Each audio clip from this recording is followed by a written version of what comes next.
to know the dangers.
Welcome to Politics Done Right.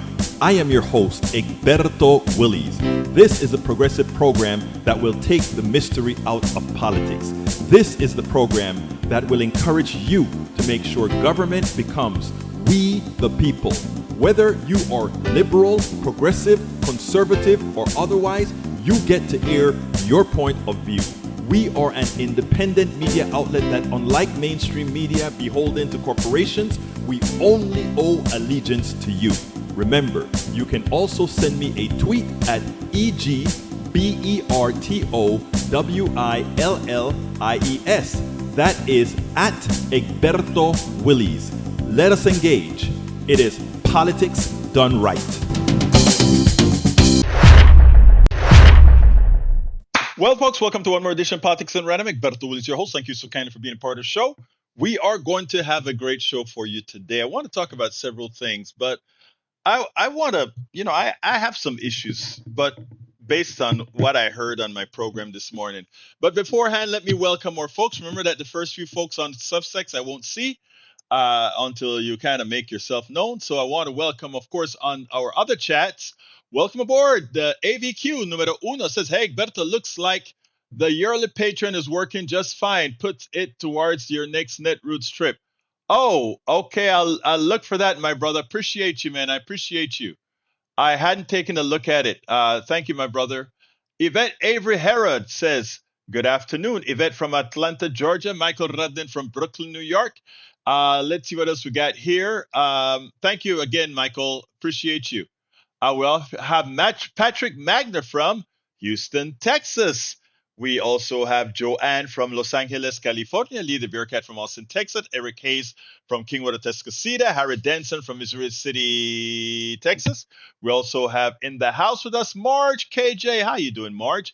And Laurie Grillot, Cynthia Menal, Laurie Snyder Sloan, Kim Anderson, Tom Urban. Hey, when you guys come in, don't be shy. Put your city and state. I love to call that out. John Davis is in the house as well. John A. Davis, that is. Thank you guys for being here.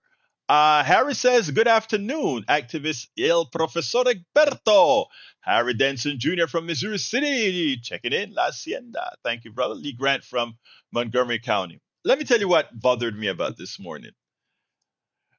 Two good people were had great experiences with Medicare Advantage. And I wanted their experiences to be heard because I want to be always accurate with the things that I'm saying. And I know there are people with good Medicare Advantage experiences, right? But what I find hard, and maybe some of you can help me, and I think it has to be sort of I don't know how to say this, but if I'm going to use a personal story. I'm going to use a personal story. My first incarnation in America after finishing college was to go work for corporate America. I was a senior programmer analyst for several companies, research engineers for a couple companies. I did all of that in 5 years. And the last year and a half, I worked for NASA, several contractors, specifically like Ford Aerospace, Lockheed, Planning Research Corporations, etc. And when I could take it no more, the corporate sector, I formed my own software company. The first one was a LLC where I formed a couple of guys. One guy that I worked with at one of the oil service companies that I worked with, we formed a company, and we got a big contract with a Chinese company. We flew over there, spent several weeks there working with engineers, and came back here and designed the product here in America, and then it was sent back to China. So that happened many years ago. And then I formed a company, and one of the things that I've always had is when you are at the top of a company, you see everything. And one of the things that I saw was how easy it is for the folks at the top of the company to get it all, right? Let me give an example. If we had anybody that worked for us, we controlled everything about them, whether they had health care or not. But in this case, we were a small company, so everybody was working with us at 1099 form, 1099. But still, we decided how much of the money that we did to give anybody a few dollars, etc. But at the top, we could do a lot of magic. And the partners that I had, we said, oh, we're not going to pay ourselves a salary. We are going to pay ourselves the dividends they can't take Social Security out of. So we get more money. Each of us would get more money the way we paid ourselves, as owners of the company, not having to pay Social Security on most of the income. There was a certain amount of it that we paid Social Security on for the purpose of accounting and following rules, all that good stuff. I wasn't the one doing the accounting. I was a VP of the group, but I just kind of went along as a young person then to do all of these things, but there was always I always felt that little thing like, but why can I take advantage of this and these other people can't? And then when I broke out from that company, we got through with that work, and I started my own company, Willie's Computer Software Company, and I started developing software. I also, I would write software, etc. And I remember my first big decision came during Y2K. For those of you old enough to remember the transition between the year 1999 and the year 2000, a lot of computer systems would have failed because they used two digits for the year. And so when the year 00 came along, nobody knew how a lot of old software would react. So everybody had to go check their software. And even if you look at the things that I did in software, like the Z modem protocol and the X modem protocol, all these things that use file dates, etc.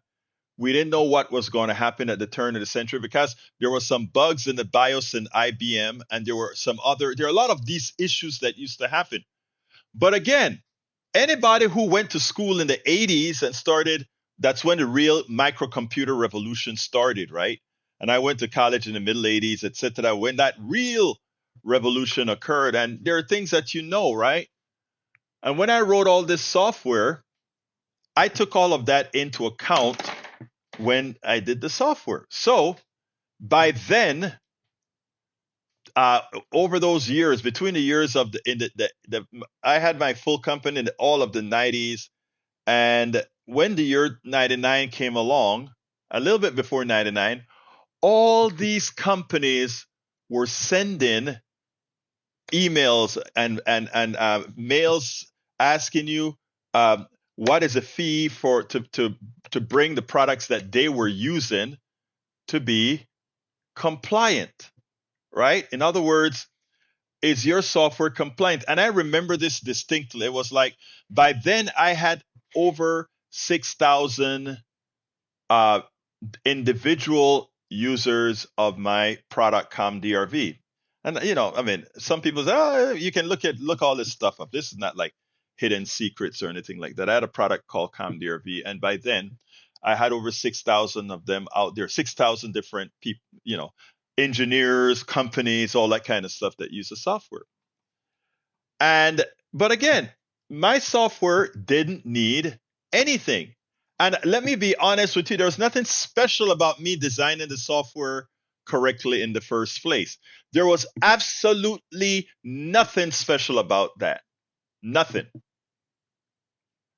A lot of other people who developed this kind of communication software as well, they knew better, and they did better back in the late 80s, early 90s. They put the proper code in there to flip when the flip over was going to happen. That would have given that software another 80 years of life. Okay. But everybody who got that letter, or a large percentage of people who got that letter, would send out and say, we have an upgrade for the software, and this is our upgrade price. Okay. The minimum upgrade price for my software then would have been $100 per pop. And for some companies larger, because some companies bought licenses, etc. But like I said, the problem was that I had all of that corrected in the software. Now I could have gone ahead and made a few changes to the software and sold it as a Y2K upgrade. Okay. And let's say 50% of the people, which it would have been more than 50%, because this was real. Anybody who lived through Y2K understood that was the biggest news story out. Everybody was concerned about Y2K. Let's say 50% upgraded of the software, and that's the amount I always used. That would have been, for that one upgrade of that software, $300,000. So I left that on the table. 300 at a minimum of $300,000. And this was back in just before the turn of the century, from 1999 to 2000. I just couldn't adapt the capitalist model of thinking because I just couldn't see having people pay for something that they didn't, that pay for something that wasn't real. I couldn't. I, a lot of my friends just told me how stupid I was because after all, you know, when you have, hey, Bruce is in the house. How you doing, Bruce? We had coffee with Bruce on Saturday. Thank you for supporting our Netroot trips, Bruce. Bruce gave a healthy contribution for my trip to on Wednesday to Netroots Nation 20. Appreciate you. So now it's you, brother, and brother Radnin as well. Tells me he has something out there at my Patreon. Thank you, guys. You guys are wonderful. But anyway, so I left $300,000 on the table. Friends and acquaintances and all these guys told me how stupid I was. After all, the guy, most of these guys like Bill Gates and all these other guys, they got wealthy from things not their own. Bill Gates got wealthy for paying $50,000 for a piece of software somebody else designed, and he licensed it to IBM. He made nothing. He didn't create it. He didn't create the operating system. But the guy that he gave $50,000 got $50,000, and that's it. Bill Gates came as a capitalist. He's a capitalist. He went to IBM and he rented. He leased it, right? Mark Cuban, another billionaire, made his money when we had the tech bubble. And during the tech bubble, you could create a website and say all kind of crap that stuff was going to do. And they used to use things like, and while it's losing money, the EBITDA, earnings before income tax and all these kind of things, was going through the roof. All of these things was capitalism crap, right? But they made a killing on these resources. That's how they made their money. All these billionaires, Musk got a $25,000 loan, I think it was from his dad or something like that. Worked on these website things again. Also worked with the PayPal guy. Again, created. These guys didn't create anything. These bros didn't create anything, manufactured any designs or anything. But in a capitalist system, they became multi-billionaires. Now, how stupid am I? How stupid are many folks who did? And by the way, I wasn't the only one. I know quite a few people who this was their modus operandi. We, right here in Houston, we had a group called HAL PC. I don't know, for those of you who are in Houston, it was a group comprised of programmers, and we were hackers. We would write software just to show we could do stuff, right? We would write software and put it out there for free just to show folks that we could write software that did things others didn't do. One of my products called ComDRV NT made the serial port on the PC do some magic it wasn't designed to do. And believe it or not, it's a product that made me the most money, right? Because it sold the most. Because again, we turned a PC into a lab equipment that other people would have bought a lot of lab equipment to do something with, right? But we sold it, little piece here, piece there, piece there. I'm going to tie that into my morning program. But I just can't see taking advantage of people, right? All those billionaires that we revere and that we talk about the genius that they have, none of them, I love Bill Gates. He's one of the better capitalists. I interviewed a young woman today about the Given Fund that you guys are going to hear on KPFT on Wednesday as I travel to New Orleans. That you guys are going to love. The Given Fund is where billionaires have been promising to give their monies away. You're going to hear that conversation, and I think you're going to love that conversation and kind of get some of what I'm talking about. But here's the deal. All these billionaires, we revere them, and we listen to we watched movies like Wall Street or Trading Places. In Wall Street, what came out is that greed is good. Greed is good. Not only is greed good, but it is necessary for our economic system to work. Hold that thought right now.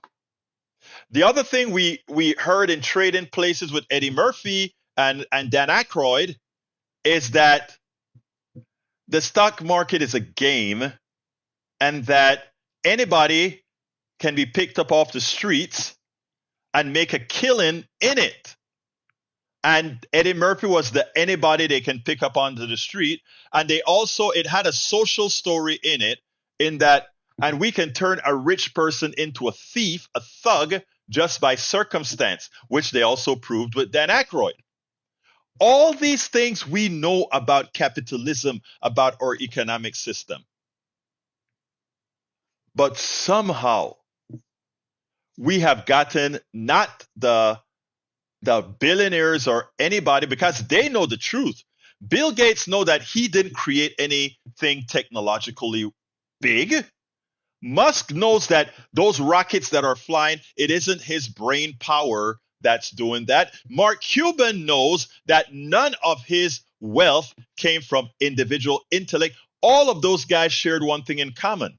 They knew how to use a capitalist market to make money on other people's intellect, on other people's wealth, on other people's intelligence, on other people's work. That's what it's all about. Every single one of these billionaires, none of them created anything out of their intellect of value. And this is not sour grapes or anything like that. I am just trying to make a point, and then I'm going to continue with this morning. Now, if you take a look at the idea that greed is necessary for us, that the greedy, we are constantly wanting to beat somebody up, and that is what gives progress, then the whole idea falls on its face with Bill Gates, with Musk, and all these other guys. Because all the people that designed the spaceship, all the people that designed the software that made Bill Gates rich, all the people that designed the operating system and the PayPals and all those things that Musk and these others built, was created by salaried employees. In other words, salaried employees who some of them get stock options, most don't get much. They are the ones whose intellect created all these products that are making the billionaires rich. In other words, we can do without the billionaires, but we cannot do without the intellect of those who actually created the things. I want you to hear that right. We cannot do without the intellect of those billionaires, of the people who work for the billionaires, those folks that will never be billionaires. So the whole idea is, in our economic system, we have taught Americans that the only thing that matters is if you are able to get money, no matter who it hurts or whatever it hurts. And it's a dangerous thing, because what it does ultimately, it is we equate success with having had a whole lot of money. And in doing so, what then happens is that we make bad choices. And how do I tie this into Medicare and Medicaid.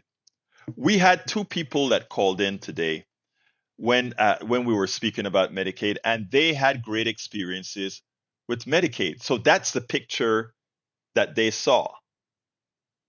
And in seeing that picture, one allowed themselves to think about, let me learn. In fact, I got a call back from one of them, said, I want to hear what could possibly happen to me. But the other one says, I love what I am getting. I love that I don't have no that I don't have to pay a premium for a Medigap program. I love that.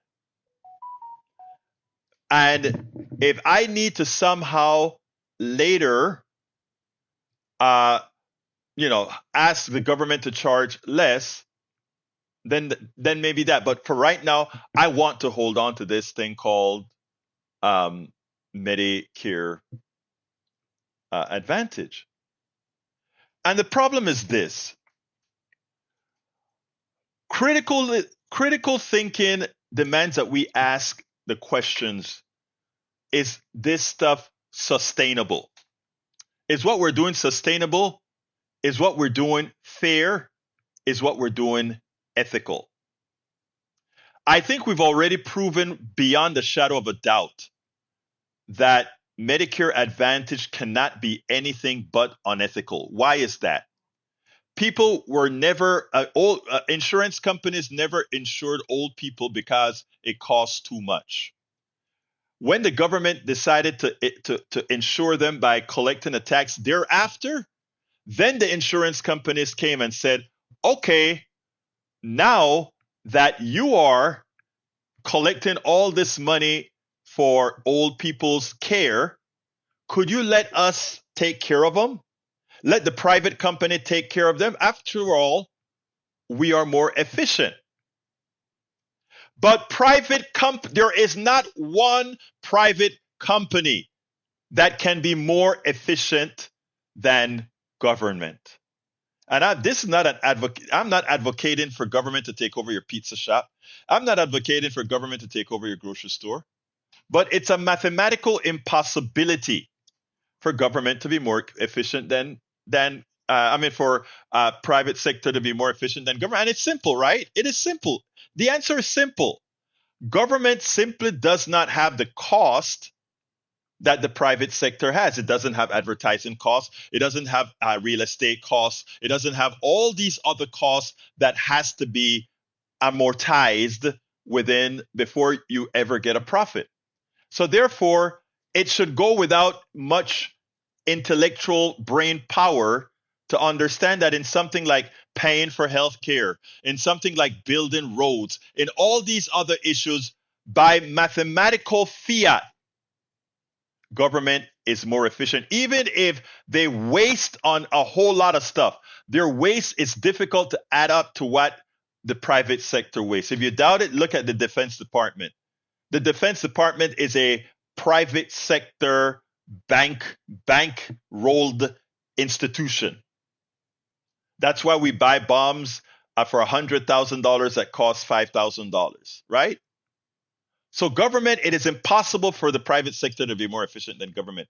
But how do I convey that to those people who currently see that they don't have to pay a Medigap of $150 or so every month, when they can get that service they think they're getting that service for free? Not really, because Medicare Advantage is costing the taxpayer much more than Medicare itself. And let me tell you, do you lie? I would like you to call in. This is not about scaring anybody, and this is not about lying. This is actually about numbers and how we are allowing our dollars to go to a whole bunch of rich people. Okay, and that's the truth. And look, you got a call that told you, Mr. Do You Lie, how bad things are going to get because of these particular cuts, but it's going to get bad because they're not going to be able to make the profits that they thought they could make for now. So look, um, Medicare Advantage is going to kill when I mean right now it's at about 47, 46%. I mean 50, 51, 53% of total people using Medicare. Okay? A Medicare Advantage.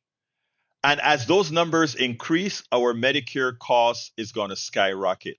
Because for every person on Medicare Advantage, it takes out more money out of the Medicare fund than traditional Medicare.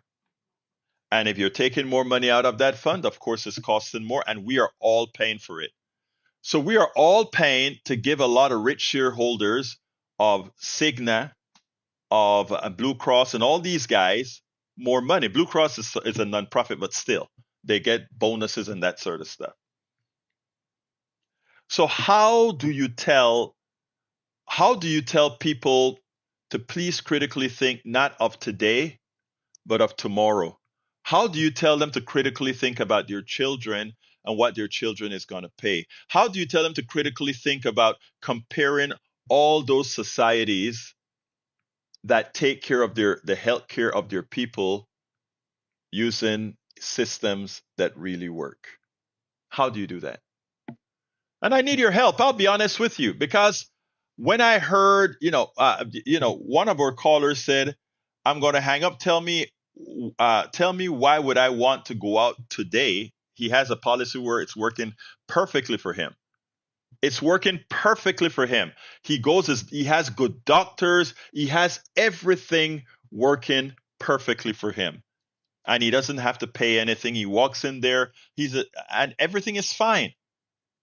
Why would he want to go ahead and trade in and get traditional Medicare and pay $150 to $250 a month? Why would he? And I'll be honest with you, I told the only answer I had for him is that if he got a disease where the particular Medicare Advantage plan that he has doesn't cover him, if he attempted then to go for traditional Medicare, which by definition will cover it, he probably could not get the Medigap then, because you have to buy Medigap at 65, or else if you try to get Medigap thereafter, you have to go through the actuarial tables, which means you're likely going to be denied. You likely would be denied, and that's the only thing I could tell him for today why he would want to change while he's healthy and Medicare Advantage is working for him. That's the only thing I could tell him. And it's sad because the part that I would tell him, remember the story that I told you, I just couldn't do things that harm others, right?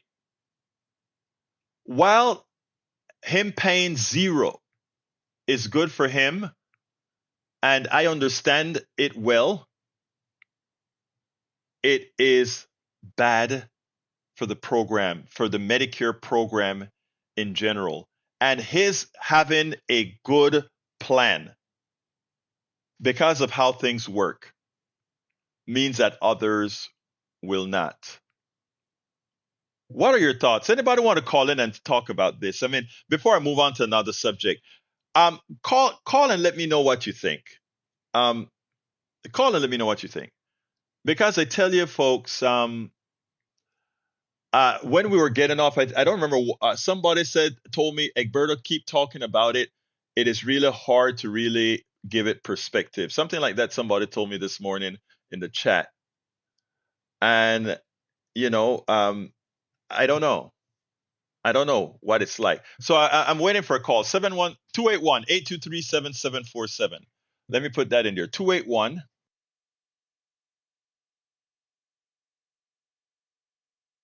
Let me put that in there. 281. Vámonos, ¿qué te pasa? 281 823-7747. Anybody want to come on air and tell me what they think? I am curious to what they think. Give me a call. 281-823-7747. Because we are going to have a narrative. Hi, John. How you doing? I'm doing fine. It's really hard to convince people if something is benefiting them as is that John, hold one second. the Hold one second. Hold one second because I have another call coming in as well. Let me just get that and I'll tie you right back in. All right, all of them are connected. Come on in, John. Continue. Yeah, it's really hard to convince people, to be altruistic. They're not paying much; it's working for them, and if that is causing Medicare to lose money, and it's a privatization of Medicare, which in the end they just want to basically get rid of traditional Medicare because they don't want to pay for that. And my wife, she had a serious health issue. She had a very aggressive form of cancer. And we, even in rehab, we got to select. I mean, there are things that we wouldn't have gotten if we were in an Advantage program. They would have refused to pay. The frustration of having to, here you're sick, and you have to deal with all of these providers and, threaten them and cajole and that your focus should be on helping your loved one, helping them get better. Well, how can you do that if you're so frustrated and they're telling you that, we're not going to pay for that and we're not going to pay for this. And I had a regular Medicare, program, and then also a Medigap, and they paid for everything. It was really great, and I could go anywhere. I mean, I could go to the Mayo Clinic, I could have gone to Johns Hopkins, but at some point, because it was such an aggressive form of cancer, the prognosis so poor that she just went into hospice. So this is the issue that is going on. It's just people might have a good plan for themselves through their union, they're retired or whatever, and then everybody else is suffering, but that's not their affair. I mean, I don't know why people are like that. I've never been like that. I've always, been interested. Let me tell you what I do think. I want to tell you what I think, and then I want to bring brother go ahead. Yeah. Ray into the conversation. But I think it's a learned behavior. I think people by nature want to be good. I think it is like when Trump came in and he opened the door for hate to be okay, right? Look, all of us have the ability to do bad things. All of us have the ability for all of that. But right. once you make it an incentive that it's okay, then it explodes. Ray, what you got to say? Yeah, well, I appreciate Brother John for sharing that story.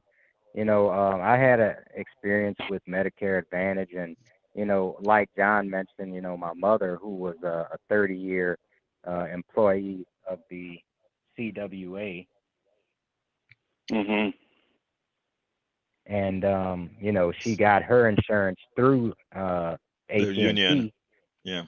And she was reluctant. I was telling her, because I was listening to you, and every time I'd hear you talk about Medicare Advantage, I was like, that's what she had. But because it was through the union, she was reluctant to say, well, it's going to be more. I got to pay the 20%. But, the thing about it, like you say, it's learned. And a lot of people, in my opinion, will choose an option that looks the most attractive because it's not costing them anything up front.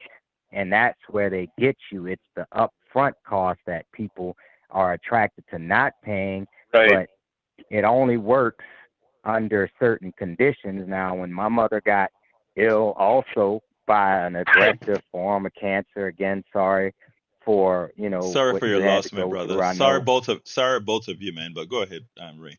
Yeah. Oh, So yeah, my heart goes out to you. I know what that feels like, going through the stages, and then you have to talk to the hospital staff about denials, and they have to go back and say, well, let's go and see if they'll, they denied it, let's appeal it. And it was like denial after appeal, and it was just this whole process I feel was, literally taking hours off of my mother's life while they're trying to yep, decide what's yep, being billed, what's billable.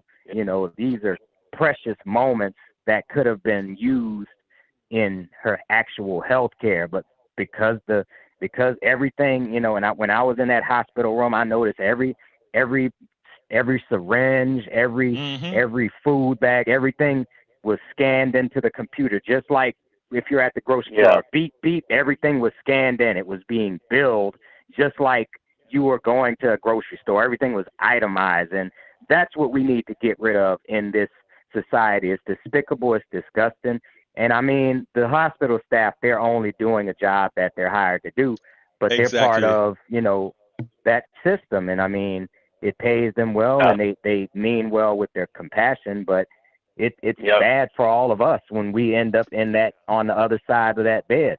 So, Now, Yep. again, I'm first of all, I'm sorry for both of your losses, but here's the funny thing. Not, I shouldn't say the funny thing. My wife was in the I get hospital earlier this year, and I couldn't. I mean, last year actually, and I couldn't. It was a shocker to me how automated the billing was on everything that they put in your room, from paper towels, absolutely everything. And Yep. they put a plastic cup in there, and you're leaving, and they say, "Oh, no, no, take that with you. That's yours. You paid for it." It's like, oh, okay. yeah. It it it, Yeah, it was it's it, it so was a la just, carte, just like a restaurant. yeah. And again, that's healthcare. That is, look, and the thing about it is, even the doctors, my daughter, before she got her two strokes, she was going to be a doctor, and she did work in all these environments, and she's been telling me about, I honestly think she's so much more happy as a teacher, because Yeah. uh, Yeah. when Yeah. she saw what was going on in the hospital, she said, "Dad, capitalism is evil." That's my. I didn't say that to her. She just came and said, "Dad, capitalism is evil." And then she She started saw to it with her relate own eyes. stories. She saw what it does. But anyhow, anyway, guys, let me go ahead and move on. Thank you both for calling. I really wanted to hear some voices on this issue. Anybody else want to say anything? Please feel free to call later as well. But I want to talk a little bit about plastics. Okay. Mm. All right. Well, thank you, Egberto, for the time. We'll be Thank you, listening. Hey, brothers. I keep up. appreciate you. Bye bye. All right, guys. Look, the other story I want to cover is, that plastic bottle that you drink out of. I saw a documentary on Netflix, and it had to do, brother Ogunelaya Adiola. I'll have to read up about what you're talking about. Are you still here, Adiola? Because I wanted to talk about something that I saw in Nigeria, and you can probably comment about that as well. But bottled water, right? We have bottled water here in the United States, one of the biggest industries out. Who would think that water can cost more than gasoline? Think about that, right? In some waters costing more than gasoline. But anyway, many studies have been done and found out that tap water is actually cleaner and healthier than many waters that you get in bottles. And of course, we also know that microplastics get leached into your water in those water bottles. In fact, Dr. Gupta was on today saying the one thing we should stop doing is drinking water out of all those plastic bottles, and start getting our own water and putting it into these glass and steel containers, right? He said because microplastics are wreaking havoc on our bodies, infiltrating our kidneys, infiltrating all these things, and they're just starting to note now all the damages that's occurring with these plastics. And then when we talk about the economic systems again, I want to talk to you about then. Hi, Uju, welcome aboard. Water and Nigeria. Nigeria, rich African country. You wouldn't know it in some places, but it's a rich, very rich African country. And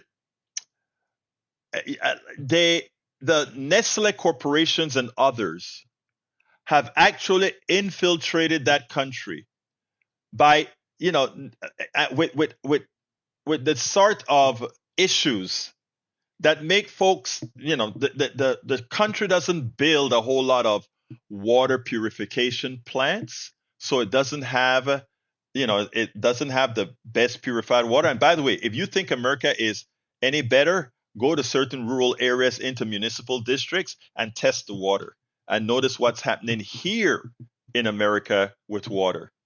The idea is that these corporations don't want very good water systems. Our Houston water in the aggregate is better than bottled water. But they still want to promote this stuff called bottled water that you pay for. And here is the kicker. Now, Nigeria, if you go to Lagos, Nigeria, one of the biggest things in the dump are these plastic bottles that are infiltrated your ducts, infiltrated your gullies, infiltrated your rivers, infiltrated your coastal areas. And the article and the documentary that came on Netflix, I can't remember the name of the documentary. The idea was, you know, this is what these people want. They want a dirty water supply so that people would have reason to buy bottled water. And now all over Africa, not only in Nigeria, you see Nestle and all these companies throwing out plastic bottles with water. And then you go to certain other parts where they sell fresh water in plastic pouches. And it's all because, as opposed to investing that money in water supplies, in water purification and filtration plants, they have allowed these corporatists to come in and sell good water in bottles. Patrick Magno says data systems are driving issues with water in some areas. Yes, I know, because of the cooling, etc. So, there are so many of these problems that we're having, and we're going to discuss a lot of these in at Netroots on this week. How do we best, people want to call the kind of messaging we do here progressive messaging, which is true. But my wife, my daughter, they love their bottled water. My daughter has stopped using the bottled water, and she now goes around. My daughter buy a lot of steel containers for her water and all of that because she doesn't use the bottle thing anymore. But my wife still goes to Sam's and Costco and buy bottled water and take. I don't use it. I don't use bottled water.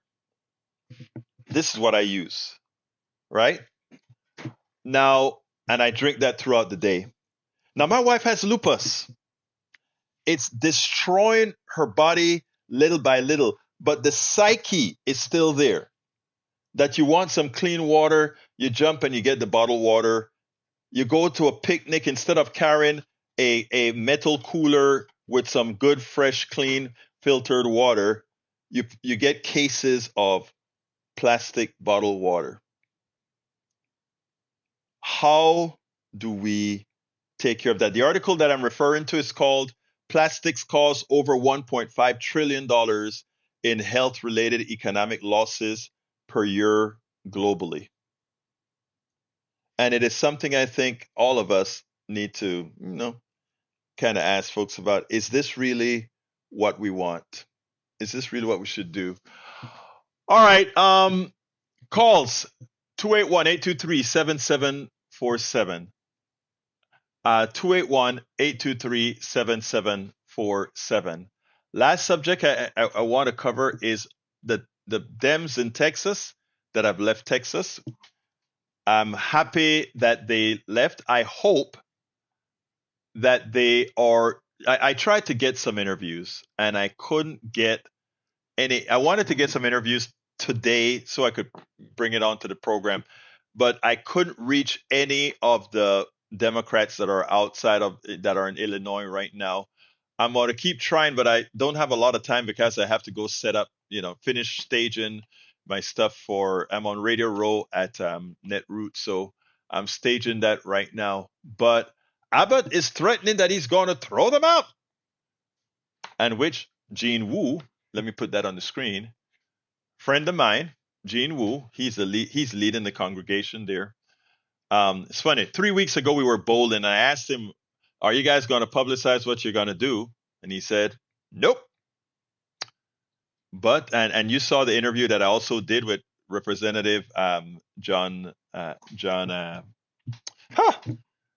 sometimes I get that brain freeze. Who said, "Nope, we weren't going to do it. We're not going to tell you what we're going to do right now." But we all knew what they were going to do, that they were going to leave the state, and they hope to stay out of the state until each session in Texas is 30 days, I believe. So they only have to stay, I guess, away about 2 weeks and change. And the governor is going to have to shut down the session. He's probably going to keep opening session after session after session till he eventually gets the bill passed. And if that happens, California and Illinois should follow suit in gerrymandering themselves. And the thing about it, California is actually structured that we could actually gain quite a bit more seats than one would think in California. Much more than Texas can gain, California can actually get their delegation almost entirely Democratic, which I think would be wrong. John Rosenthal, thank you very much, Jay, which I think would be completely wrong. But if Texas does that completely wrong thing, I think it's incumbent for California to go as deep as they can. They can go deeper than Texas. Texas can't go much more deep than it is right now. In fact, they are based in their vote that some. I want to tell you something that I think these guys haven't realized. The way they want to redistrict Texas is based on how Latinos voted. Because remember, Texas is a majority minority state. And there is this false belief that somehow Latinos have become Republicans because of how they vote 45% for Trump.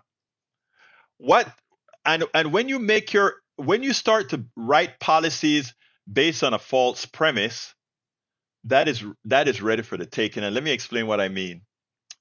They voted against Kamala Harris. They didn't vote for Trump. A lot of these folks voted against Kamala Harris. It's a machismo thing. It's a racial thing. And if you keep trying to make it an economic thing, what occurred in our 2024 election, I hear the news report. I constantly hear the news, and I keep saying these guys are barking up the wrong tree.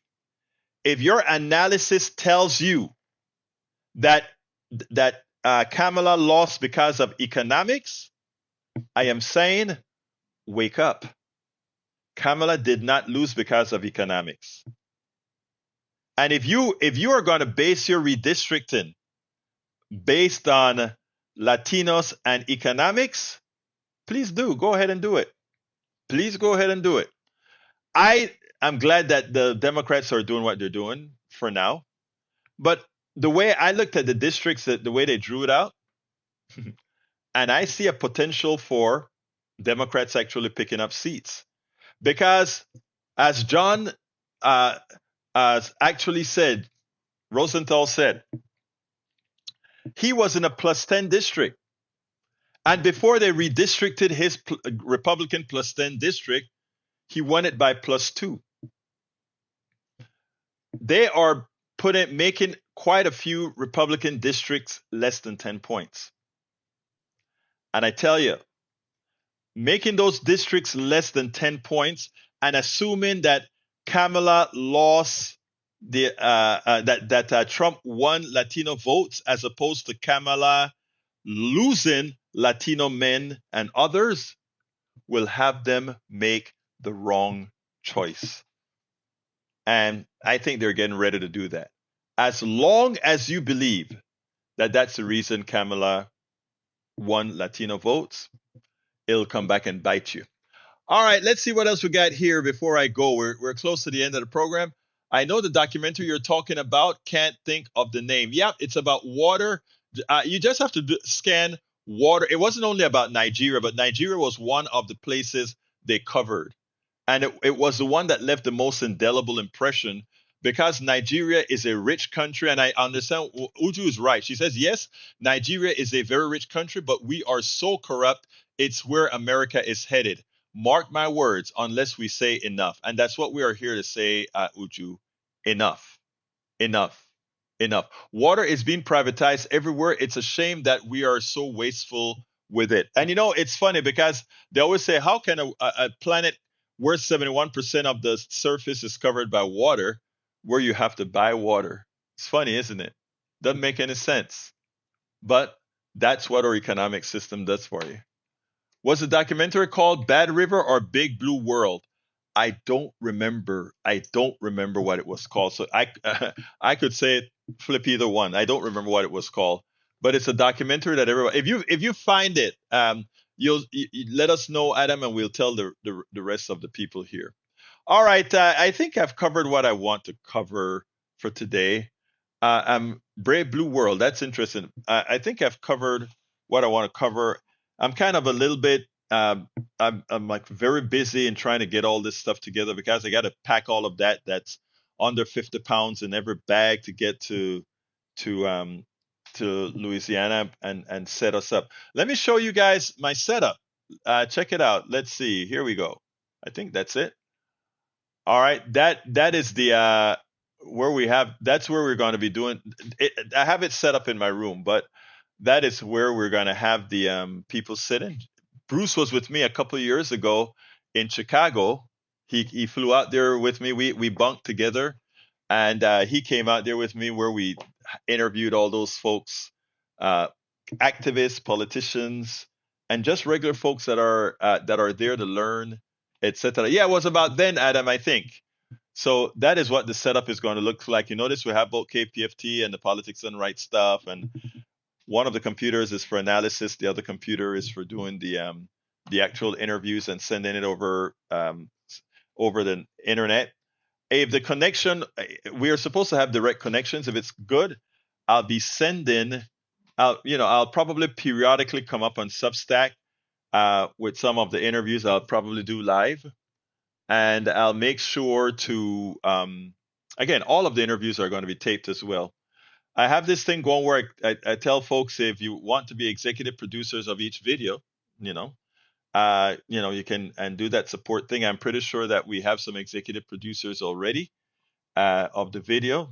I'm the one that's going to go do it, but your name will appear at the end of the video as executive producers for supporting the trip to the place. And I want to give a big thank you to both my brother Bruce Pollard, who we had coffee yesterday, and also Michael Rudnin. I haven't seen your stuff yet in Patreon, but I'll go look for it. But if you want to help support the trip, you can go to politicsdoneright.com/NN25. And let me put that in there. HTTP politicsdoneright.com/NN25. Let me make sure that's it. Sometime I go ahead and put things in here. I was like, oh my God, I didn't do it right. I put the wrong thing in. So let's see if that's it. Yep, that's it. If you want to help support for that, here we go right there. That's the link. I just put it in both chats. Anyway, folks, I got to get out of here. We're still needing quite a bit more subscribers. So what I'm going to do is I will go ahead and put the subscriber link as well.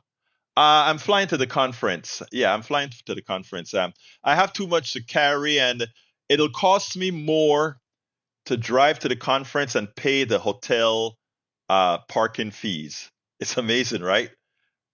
It costs you more when you talk the hotel parking fees, the gas, and all of that. Might as well fly. So anyhow, let's see what else we got here. Oh, please support the program however possible you can. It's very simple. Just become a paid subscriber of our Egberto Off the Record newsletter. And I'm going to put that on the screen right this minute. Bear with me 1 second. Here we go. Please go to politicsdoneright.com/newsletter, politicsdoneright.com/newsletter. Become a paid subscriber. Will forever be thankful to you to keep the messaging going. Anyway, got to get out of here. My name is Egberto. First of all, love you all. But my name is Egberto Willis. This is Politics Done Right. And you guys know how I end this baby. I am what? Out.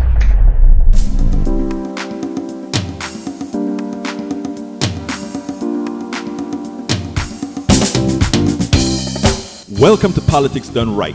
I am your host, Egberto Willis. This is a progressive program that will take the mystery out of politics. This is the program that will encourage you to make sure government becomes we the people. Whether you are liberal, progressive, conservative, or otherwise, you get to air your point of view. We are an independent media outlet that, unlike mainstream media beholden to corporations, we only owe allegiance to you. Remember, you can also send me a tweet at EGBERTOWILLIES. That is at Egberto Willis. Let us engage. It is Politics Done Right.